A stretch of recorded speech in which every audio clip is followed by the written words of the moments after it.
Hi duck hunters. One of my favorite recipes for cooking up a bunch of duck is hot duck sandwich with lots of gravy. And what you're going to need, of course, is some ducks, breasted for this recipe. And what I do is when you take a breast out of the duck, for a larger breast from like mallards, you're going to want to cut it into 3 vertical strips so that it looks like this. This would have been the center. Let's lay it on the cutting board. So it looks like this here. Now for a wood duck, you could just cut the breast in half, teal in half also, much smaller. So as soon as you get done cleaning your ducks, I bring them in the house and I cut them into strips like this. And then I put them in an ice cream bucket like this and rinse them really good in the sink. And if it's warmer outside, then I'll do all of this right outside and just put the meat into a, maybe let's say a 3-gallon bucket, put the garden hose in there, turn it up, and the pressure from the water will swirl the meat around, and just leave it on, and as the water overflows from the bucket, all the feathers and other stuff will come off of it. So get your meat cleaned up really good, strips, and it doesn't have to marinate in anything. What I do is have the meat in the bucket, water up to the meat line, and just spill it into a slow cooker.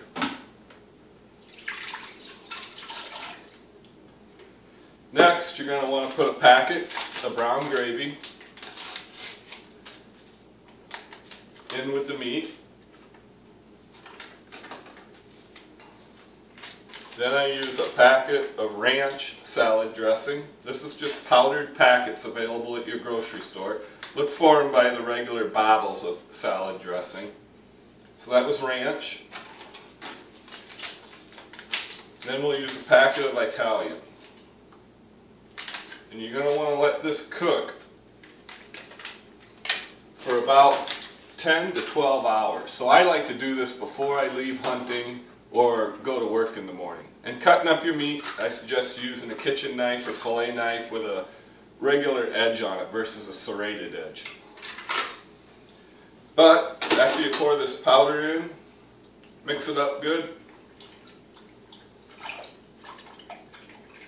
And when I'm done mixing this, I'll plug it into the counter behind me.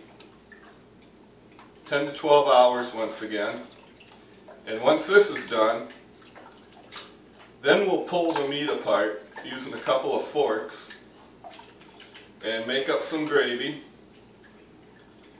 And we'll continue that here after this meat's cooked. Get this cooking, and we'll see you here again in about 10 hours.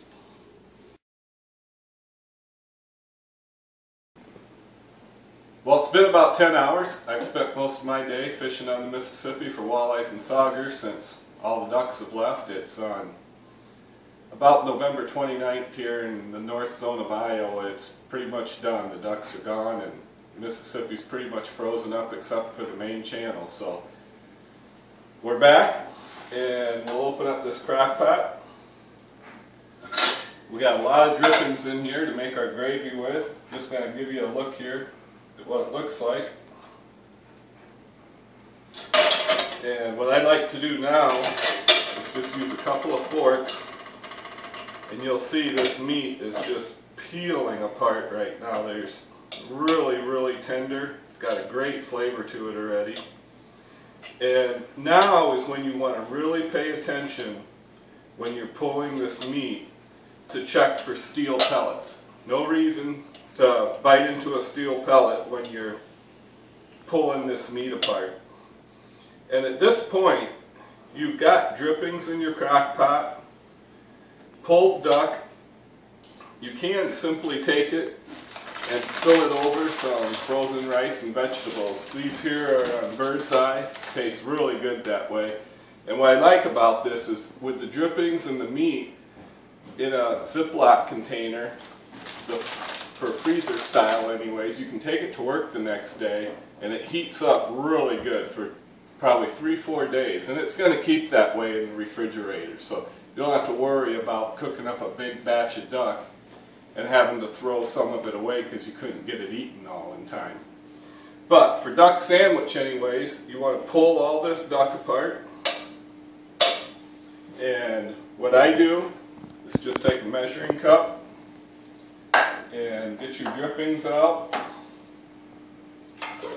and get a couple cups of that at least. Probably 3 for this amount of duck. And you'll be able to put this on the stove, heat it up, and now you can use either cornstarch or flour to thicken these drippings up into a gravy.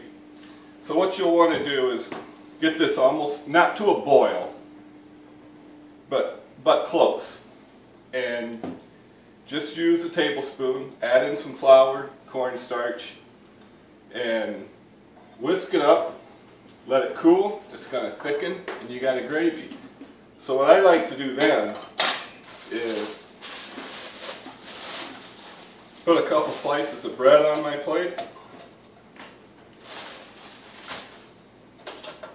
and once your gravy's done, add your pulled duck to it, mix it up, and just spill that over the bread, and there you go, duck sandwich. Now you can also put some mashed potatoes on top of your bread just to make that a little bit heartier if you're really hungry.